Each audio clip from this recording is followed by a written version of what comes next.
ሸሃዳ መቀበል እፈልጋለሁ። ግን ውስጤንም ከሚረብሹት መጀመሪያ ላይ አንድ ሶስት ጥያቄዎች አለኝ። እነሱ ልጠይቅና መልሰህልኝ ክብሩ ከተገባኝ ብቀበል ደስ ይለኛል። እሺ ሌላው እንዳነበብኩት እኔ ባለሁበት የኦርቶዶክስ እምነት እናታችን ቅድስት ድንግል ማርያም የኢየሱስ ክርስቶስ እናት ትባላለች። ኢየሱስ ክርስቶስን በድንግልና የመውለድ ሀቅ ማንንም የማያሻማ ቢሆንም ካጠፋው ይቅርታና የእኔ ጥያቄ ፈጣሪ በፍጡሩ የመፈጠሩ ሚስጥር ምክንያት ምን ይሆን ነው። ይህን በእርግጥ አንተን መጠየቅ ያሳፍራል፣ ይቅርታ። ሌላው ከዚሁ በተያያዘ በእስልምና ደግሞ ካልተሳትኩ ቅዱሱ ቁርአን ማርያምን የኢየሱስ ወይም የኢሳ እናት ነች ይላታል። እሱም በእስልምና እንደ ነቢይ ይቆጠራል መሰለኝ። እናም ጥያቄ አንድ ኢየሱስ እናንተ ጋር ነብይ እኛ ጋር ፈጣሪ እንዴት ሊሆን ቻለ የሚል ነው። የመጨረሻና ከዚሁ በተያያዘ ደግሞ ኢየሱስን በእስልምና መወለድ ሳነብ ኢንተርኔት ላይ እንደ ተአምር ይቆጠራል፣ ማርያምን በዚህ ተአምር ውስጥ ቁልፍ ሚና አላት ይላል። ይህ ተአምርና ሚና የተባለው የእናታችን ማርያም ኢየሱስን በድንግልናና በመውለድ ችሎቷ ብቻ ነው ወይስ በኢየሱስ መወለድ የቅዱሱ አላህ ፍቃርና ጠቢብነትን ማሳያ ስለሆነ ነው ወይስ ሌላ መልእክት አለው የሚል ነው። በጣም ጥሩ። አዎ ድንግል ማርያም በድንግልናዋ ማንም ወንድ ሳይነካት፣ ልብ በሉ፣ ሳይገናኛት ብቻ አይደለም፣ አንድ ባዕድ ወንድ እንኳን እንዲህ አድርጎ ነክቷት የማታውቅ እንደሆነች ተነግሯል በቁርአን ላይ። ወለም የምሰስኒ በሸር አለች፣ ወንድ ያልነካኝ ስሆን የምትለውን ቃሏን አላህ አረጋግጦ አስፍሮላታል። ማንም ወንድ አልነካትም። በዚህ ማንም ወንድ ሳይነካት በድንግልናዋ ሳለች አምላክ አላህ ሱብሓነሁ ወተዓላ ተአምራዊ በሆነ መንገድ ያለ ወንድ ግንኙነት ከእርሷ ልጅን ፈጥሯል። ይህንን ምክንያቱንም ጠይቃ ነበር። ለምንድን ነው የሚለውን መልአኩ ገብርኤል መጥቶ ይህን በነገራት ጊዜ ጠየቀችው። ወሊነጅዐለሁ አያ፣ አምላክሽ አላህ ይህን ከአንቺን ማደርገው ተአምርን ላደርግ ዘንድ ነው ብሎሻል። ተአምር ማለት እስከዛሬ ሲደረጉ ከነበሩ ነገራቶች ወጣ ያለ በተለምዶ የማይታወቅ ያንን ጥሶ የመጣ ማለት ነው። ከዚህ በፊት ያለ ወንድ ከሴት ብቻ የተፈጠራለ የለም ነበር ከእርሷ በፊት። ገብቷችኋል አይደለ? ነገር ግን ከእርሷ ይሄን ነገር አምላክ አላህ ሱብሓነሁ ወተዓላ በማድረግ ለካ አምላክ ያለ ወንድ ግንኙነት ከሴትም መፍጠር ይችላል ማለት ነው የሚለውን የአምላክ ኃይል ሙሉ እንደሆነ ሰዎች ይረዱ ዘንድ ለማድረግ ያደረገው ጥበቡ ነው። መልአኩ ገብርኤልን ጠይቃ እሷ ይሄንን ብሏታል። ወሊነጅዐለሁ አያ፣ ተአምረኛነቱ ከሁለቱም በኩል ነው። የተአምሩ ባለቤት ማን ነው? ይሄን ነው እንድታስተውል የምፈልገው። ያ አንዱ አምላክ ነው።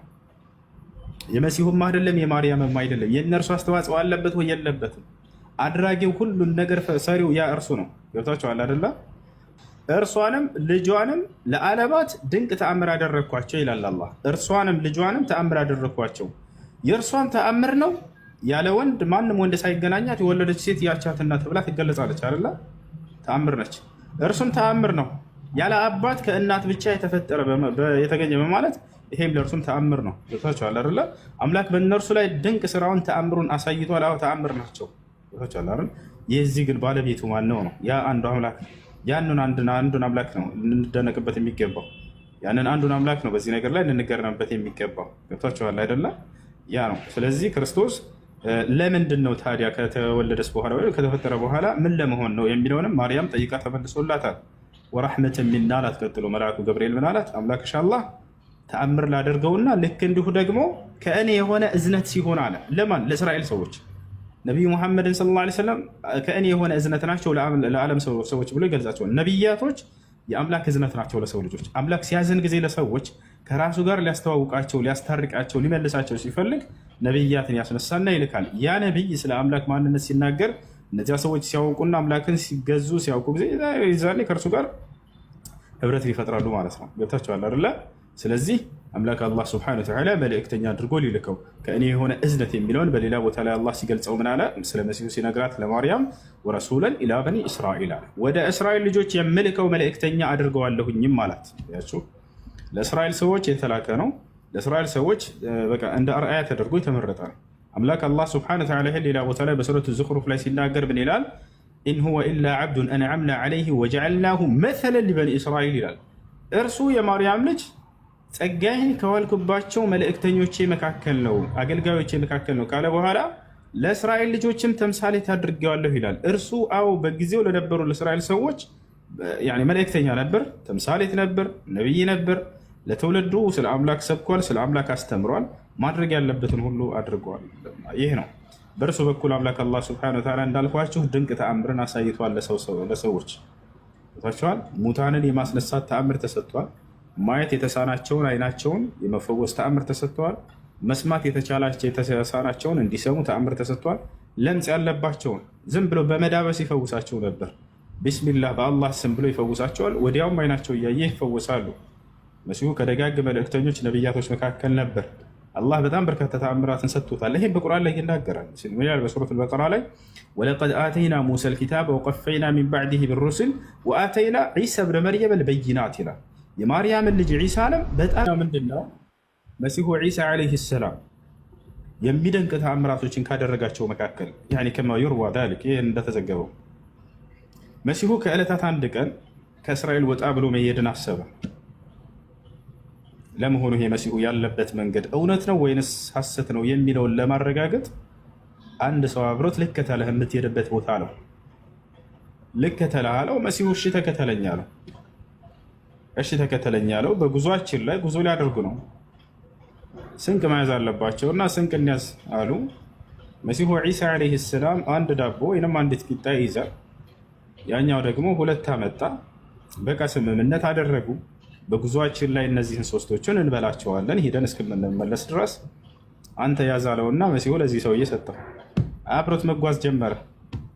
እየሄዱ እያለ የሆነ ቦታ ላይ ሰውየው ይህን አንዱን ቂጣ ተደብቆ ይበላና ሁለት ብቻ ያስቀረ ቦታዎች አላረ። አሁን ወሬው ስለ ቂጣ አይደለም፣ ትልቅ ጥበብ ሊያስተምረው ነው መሲሁ። በዚህ ላይ ትልቅ ተአምር ድንቅና ተአምር ሊያደርግ ነው። ያን ተከታተሉ። በላና ደበቀ። አንደኛው በቃ ሁለት ብቻ ያዘ ሰውየው፣ አንደኛውን በላ። ልክ እየሄዱ እያለ መሲሁ ልክ ያውጣና እንብላ ሲለው ጊዜ ሁለት ቂጣዎችን አወጣ። መሲሁ ጠየቀው ሰውየውን፣ አንደኛው ቂጣ የት ሄዳ ነው? አይ እኔ አላውቅም አለ።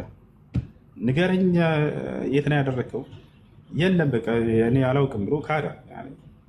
አንከረ ዛሊክ አስተባበለ፣ ካደ። ከዚያ አሻለው እና ጉዟቸውን ቀጠሉ መሲሁ ጋር። በቃ አንተ እንደዚህ ነህ በተለየኝ ምናምን ቀጥል አላለውም መሲሁ ዒሳ ዓለይሂ ሰላም። እሺ እንሂድ አለው። ጉዟቸውን ቀጠሉ።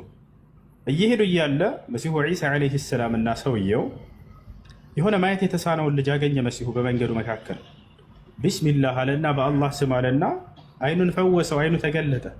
ይህ አይሁድ በጣም ተደነቀ። እንዴ ማየት የማይችልን ልጅ አይኔ እያየ እዚሁ አይኑን ገለጽክለት አለው። ምንኛ የሚደንቅ ተአምርና ስራ ነው ብሎ ተናገረ።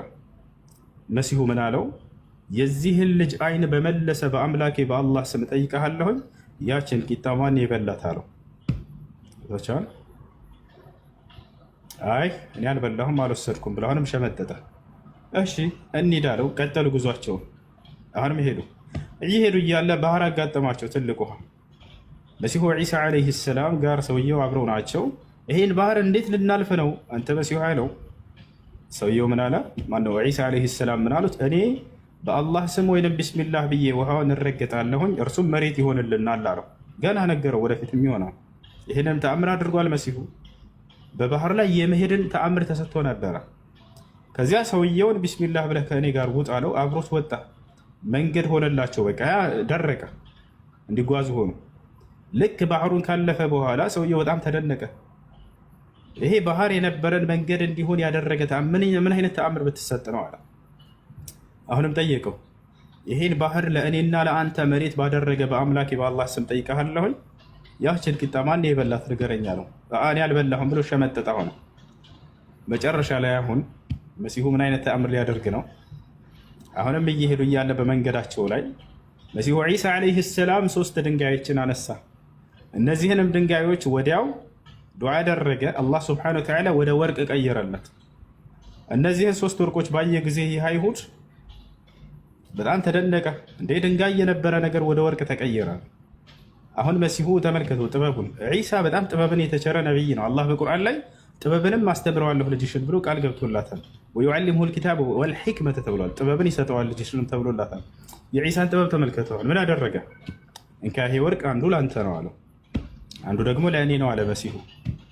ሰውየው እንግዲህ የሰው ልጅ በምድራዊ ጥቅም በጣም የተፈተነ ነው። የሰው ልጅ ሲባል ሶስተኛው ስለማን ነው የሚሆነው ብሎ ጠየቀ ሰውየው። ዒሳ ምን አለው? ይሄ ሶስተኛው ደግሞ ያችን ቂጣ ለበላት ሰው ነው የሚሆነው አለው። በዚህ ጊዜ ሰውየው እኔ ነኝ የበላሁት በቃ እኔ ነኝ የበላሁት አለ። ዒሳ ለወርቁን ፈልጎት አይደለም። ዒሳ አላህን ቢጠይቅ ይሄን ምድር እንዳለ ወርቅ አድርግልኝ ብሎ ቢጠይቅ ያደርግለታል አላህ። ቦታች አለ አይደለ? ስለ ወርቁ አይደለም። የሰው ልጅ ግን ለምድራዊ ጥቅም ምን ያክል ጉጉት እንዳለውና በዚያ ምክንያት እንደሚዋሽ እንደሚቀጥፍ ብዙ ኃጢአቶች እንደሚያደርግ ለመግለጽ ነው። ዒሳ ዓለይሂ ሰላም እኔ ወርቁን ፈልጌው አልነበረም፣ እንካ ሶስቱንም ለአንተ ውሰድ ብሎ ሰጠው። ከዚያስ በቃ እንግዳውንስ አልጓዝም ከአንተ ጋር ልመለስ ነው አለ። ካደው ራሱ። ዒሳ ጉዟቸውን ጠየቁ፣ ማን ነው ቀጠሉ። ሰውየው ግን ያንን ወርቅ ታቅፎ እዛው ተቀመጠ። ዒሳ እየሄዱ ነው። ከዛ ይህ ሰው ታቅፎ እያለ 3 ፈረሰኞች መጡ። እነዚህ 3 ፈረስ እየጋለቡ የሚመጡ ሰዎች ወርቅ ታቅፎ አዩት። ይሄን ሰው እንዴ ለምን ይሄን ወርቅ እኛ እንቀማውም? ይሄን ሰው ገድለ ነው ተባባሉ። ሄዱና ይሄን ሰው ገደሉት። እነዚህ 3 ፈረሰኞች ወርቁን እዛው ይዘው ተቀመጡ። ርቧቸው ነበርና እነዚህ 3 ሰዎች ለምን ከመካከላችን አንዳችን ሄዶ ቂጣ ይገዛም? እስከዛ ድረስ ይሄን ወርቁን ይዘን እዚህ እንቀመጣለን ሁለታችን ተባባሉ። እሺ አሉ፣ ተስማሙ። ከመካከላቸው አንዳቸው ብር ይዞ ሄደና ቂጣ ገዝቶ ሊመጣ ይሄዳል። ይሄ ሰው መንገዱ ላይ እየሄደ ምን አሰበ? ለምንም ቂጣው ላይ መርዝ አድርጌባቸው ገድያቸው እነዚህን 2 ጓደኞችን 3ቱንም ወርቅ ለምን ያልወስድም የሚል ሀሳብ መጣለት። ተመልከቱ ሰይጣን በሰው ልጅ ላይ ምን አይነት ተንኮል እንደሚያስር። እነዚህ 2 ሰዎች ደግሞ እዚያ ሆነው ምን አሰቡ? ለምን ይሄ ጓደኛችን ቂጣውን ገዝቶ ሲመጣ ግንባሩን ብለን ገለነው፣ እኔ እናንተ ብቻ ወርቁን ለምን አንከፋፈልም ተባባሉ። ሁላቸውም በዚሁ ላይ አሰቡ። ልክ ሰውየው ቂጣውን ገዝቶ ሲመጣ መርዝ አድርጎላቸው ይዞ መጣ። ልክ ያንን ሊሰጣቸው ሲያስቀምጥላቸው ገደሉት። እሱን በቃ ተከፋፈልናት ብለው በደስታ ሲቧርቁ ያንን ቂጣ አንስተው ሲበሉ ጓደኛቸውን ገደሉት። እነሱም መርዙን በልተው እዚያው ሞቱ። 3 4 ሬሳ ዒሳ ትቶት የሄደው ሰው ገለውታል። እነዚህ 3 ሰዎች ደግሞ ተገዳድለዋል። ወርቁ ተቀምጧል። መሲሁ ጉዟቸውን ጨርሰው ልክ ሲመለሱ ይሄን ነገር አገኙ። በጣም ደነገጡ። ጓደኛው ሙቷል እዛ ብሎ የተከተለው 3ቱም ሰዎች ሙተዋል። ወርቁ ግን ተቀምጧል። ማንም አልነካው። ፈአውሐ አላሁ ኢላ ዒሳ አላህ ወደ ዒሳ የተከሰተውን ክስተት ነገረው፣ ተረከለት። ዒሳ ሆይ እዛ በኋላ እነዚህ አንተ ከሄድክ በኋላ እንዲህ ሆኗል ብሎ ልክ አሁን የነገርኳቸውን ታሪክ ሲነግረው ሀከዛ ተፍዐሉ ዱንያ ቢአስሓቢሃ ብለው ዒሳ ተናግረው ጥለውት ሄዱ። የዚች ዓለም ጸጋ የዚች ዓለም ብልጭልጭ ጸጋ በባለቤቶቿ በወዳጆቿ ላይ ልክ እንዲህ ታደርጋለች ብሎ ተናግሮ ሄደ። ታገዳድላቸዋለች። ቦታቸዋል አይደለ? ይህ ነው እና መሲሁ ዒሳ ዓለይሂ ሰላም በጣም ድንቅና ተአምራቶችን ተሰጥተዋል። ይህ ሁሉ ግን አምላክ በእርሱ በኩል ያደረገው ተአምር ነው። ቦታቸዋል አይደል? አምላክ በነቢያት በኩል በርካታ ተአምርን ሲያደርግ ቆይቷል። በመሲሁም በኩል አደረገ። በሙሴ በኩል ባህርን የከፈለው ማን ነው? ያ አንዱ አምላክ ነው። ሙሴ ለመሆኑ በትሩ መጥቶ መክፈል ይችላል ወይ? አይችልም። በፍጹም ቦታቸዋል አይደለ? በትሩ አትከፍልም። ሙሴ መክፈል አይችልም። ማን ይህን የሚያደርገው? አላህ ነው። አላህ ሲናገር ምን አለ? ወአውሐይና ኢላ ሙሳ አን ድርብ ቢዐሳከ ልበሕር አለ። ወደ ሙሴም ትእዛዜን አስተላለፍኩኝ፣ በያዝካት ብትር ውሃውን ልታው ይከፈላለም አልኩት አለ። ፈንፈለቀ ፈካነ ኩሉ ፍርቅን ከጡድ ልዓዚም ይላል። በመታውም ጊዜ በበትሩ ለ2 ተከፈለ፣ 2 ጋራ ሆኖ ደርቆም ቀረ አለ። ከዚህ ተራራ ሆነ ማሁሉ ተከፈተላቸው ሄዱ። አምላክ በነቢያት በኩል ተአምርን ያደርጋል። አብርሃምን እሳት እንዳታቃጥል ያዘዛት ማን ነው? አላህ ራሱ ምን አለ? ቁልና ያ ናሩ ኩኒ በርደን ወሰላመን አላ ኢብራሂም አለ። ኢብራሂምን ወደ እሳት በወረወሩት ጊዜ እሳትን እኔ ነኝ ያዘዝኳት ይላል። አንቺ እሳት ሆይ ለአብርሃም ሰላም ሁኝለት፣ ቀዝቃዛም ሁኝለት እንዳትጎጂ ብዬ አዘዝኳት አለ። እና ይህ ነው የሆነው ነገር። በነቢያት በኩል አምላክ ድንቅና ተአምርን ያደርጋል። በመሲሁም በኩል እንዳደረገው ሁሉ ይህ የመልእክተኛነታቸው የእውነተኛነታቸው ማረጋገጫ እንጂ የአምላክነት ማረጋገጫ አይደለም። ወደዚህ መንገድ ነው የምንጠራቸው፣ ወደዚህ መንገድ ነው የምንሰብካቸው። ልጆች እዚህ ሀዛንዴን ነው ካላችሁ ቀጥሉ። ባረክ። አሁንም ምዕራፍ አጣቅሻ አላወራም። አሁንም እንዳነበብኩት በእኛ በአዲስ ኪዳንና በወንጌል በሐዋርያት ስራ ላይ የክርስትና እምነት በአንደኛው ክፍለ ዘመን በኢየሱስ ክርስቶስ ሕይወት አስተምሮና ተከታዮቹ ላይ ተመሰረተ ነው ይላል። በእስልምና አስተምሮ ላይ ደግሞ ያለ እውቀቴ እንዳነበብኩት በ7ኛው ክፍለ ዘመን ዓመተ ምህረት በአረብ ባህረ ገብ መሬት ውስጥ፣ በእርግጥ የዚህን ትርጉም አላውቅም፣ በአረብ ባህረ ገብ መሬት ውስጥ ነፍስ ይሰዋላቸውና ሰለላሁ ዐለይሂ ወሰለም ነብዩ መሐመድ በ6 ዓመተ ምህረት ራእይ ከተቀበሉበት ጊዜ በኋላ እንደሆነ ይታመናል። ሆኖም የኔ ጥያቄ ከእስልምናና ከክርስትና መሀል ይህን ያህል የጊዜ ክፍተት ካለ አንዱ ከአንዱ ቀደምትነቱን በምን ሊያሳውቅ ይችላል? በግልጽ አማርኛ እስልምና ወይስ ክርስትና ለምድር ቅድሚያ ተበርክቷል? ምድር ቅድሚያ በማን ተባርካለች? ወይስ ጊዜ አስልተን ብቻ ቀዳሚውን መወሰን አለብን ነው? ካላስቸገርኩ ይሄንን። እሺ መልካም። በመጀመሪያ አሁን እንግዲህ ፍትሃዊ ይሆናል። እስልምና ነው ወይንስ ክርስትና ነው መጀመሪያ የተሰበከው የሚለውን ደግሞ አምላክ የደነገገ የትኛውን ነው? ነቢያቶች ናቸው እንግዲህ ከአምላክ ቃልን ተቀብለው ለትውልድ ያደረሱት ነቢያቶች የሰበኩት የትኛው ነው የሚለውን እንደ ክርስትና ከመጽሐፍ ቅዱስ እንደ እስልምናው ደግሞ ከቁርአን ያለውን አንጻር እናላችኋለን። አምላክ አላህ ሱብሓነሁ ወተዓላ በቁርአን ላይ ሲነግረን ጊዜ ራሱ እንደደነገገው ይሄን ሃይማኖት ራሱ አምላክ እንደደነገገው ይነግረናል። በሰው አይደለም የተመሰረተው እስልምና። ሸረዐ ለኩም ሚነ ዲን ማ ወሳ ቢሂ ኑሐን ወለዚ አውሐይና ኢለይከ ወማ ወሰይና ቢሂ ኢብራሂመ ወሙሳ ወዒሳ ይላል። እነሆ ይሄን እስልምናን ሃይማኖት እኔ የደነገግኩላችሁ ይላል አምላክ ራሱ። አንደኛ ልናውቅ የሚገባው አምላክ ነው የደነገገው፣ ሰዎች አይደሉም። ከዚያ ለማን እንደደነገገውም ነገረን። ለእናንተ ደነገግኩት ካለ በኋላ ከዚህ በፊት ኖህን፣ አብርሃምን፣ ሙሴን፣ መሲሁን አዝዤባቸው የነበረውን ሃይማኖት እያለ ይናገራል። እነዚህ ሁሉ ነቢያት የታዘዙት በዚህ ነው። ኖህ የቱ ጋር እንደታዘዘ ገለጸ ካላችሁ በሱራ ዩኑስ ላይ ራሱ ኖህ ሲናገር ምን አለ? ወኡሚርቱ አን አኩነ ሚነል ሙስሊሚን ይላል። እኔ ከሙስሊሞች እንደሆን ታዝዣለሁኝ ይላል። አብርሃም እስከተባለ አብርሃምንም ቃዞታል ወይ? አዎ። ኢዝ ቃለ ለሁ ረብሁ አስሊም ቃለ አስለምቱ ሊረቢል ዓለሚን። አብርሃምን ሙስሊም ሁን ብዬ ባናገርኩትም ጊዜ እነሆ ለአንተ ለዓለማቱ ጌታ ሙስሊም ሁኛለሁኝም አለ ይላል። ይሄንንም ህግ እስላምን ከእርሱ በኋላ ለመጡ ለልጆቹም ተናዘዛት ይላል። ቀጥሎ ምን አለ? ወሳ ቢሃ ኢብራሂሙ በኒሂ ይላል። አብርሃምም ይችን ሃይማኖት ይችን ህግ ለልጆቹ አደራ ብሎ ተናዘዛቸው ይላል። ከልጆቹ ልጆች መካከል ማንኛው አንደኛ ማን ነው? ያዕቆብ ነው። እንደምናውቀው የአብርሃም ልጆች ያዕቆብ ታዲያ እምነቱ ምን ነበር? ምንስ አስተማረ? ምንስ ሰበከ? ልጆቹን ምን አደራ አለ ስንል ጊዜ ወያዕቁቡ ያ በንየ ኢነላህ አስጠፋ ለኩም ዲነ ፈላ ተሙቱነ ኢላ ወአንቱም ሙስሊሙን ይላል። ያዕቆብም ለልጆቹ እንዲህ አላቸው፣ ልጆቼ ሆይ እነሆ አምላካችሁ አላህ አንድ ሃይማኖትን ኢስላምን ብቻ መርጦላችኋል። አደራ ልጆቼ ሙስሊሞች ሆናችሁ እንጂ እንዳትሞቱ አላቸው ይላል። ታዲያ ልጆቹስ በዚህ ላይ ጸኑ ወይ? አዎ። ልጆቹ ራሳቸውም ሲናገሩ ምን አሉ? አም ኩንቱም ሹሃዳአ ኢዝ ሐደረ ያዕቁብ አልመውት ኢዝ ቃለ ሊበኒህ ማ ተዕቡዱነ ሚን ባዕዲ ቃሉ ነዕቡዱ ኢላሀከ ወኢላሀ አባኢከ ኢብራሂመ ወኢስማዒለ ወኢስሐቀ ኢላሀን ዋሒደን ወነሕኑ ለሁ ሙስሊሙን አሉ። እኛ ቃል በቃል ያዕቆብ ልጆች እኛ ለዚያ ለዓለማቱ ጌታ ታዛዦች ሙስሊሞች ነን አሉ ይላል። ከያዕቆብ ልጆች መካከል ማን የተመረጠለት? ዮሴፍ። ዮሴፍ ሙስሊምነትን ተናግሯል ወይ? አዎ ተናግሯል። የዮሴፍ ምዕራፍ የሚል ራሱን የቻለ ምዕራፍ አለ በቁጥር ላይ። እዛ ምዕራፍ ላይ ምን ይላል?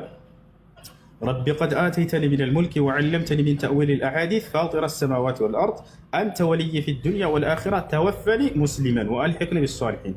ዮሴፍ ቃል በቃል ምን ይላል? አደራ አምላክ አላህ ሙስሊም አድርገህ ግደለኝ ይላል።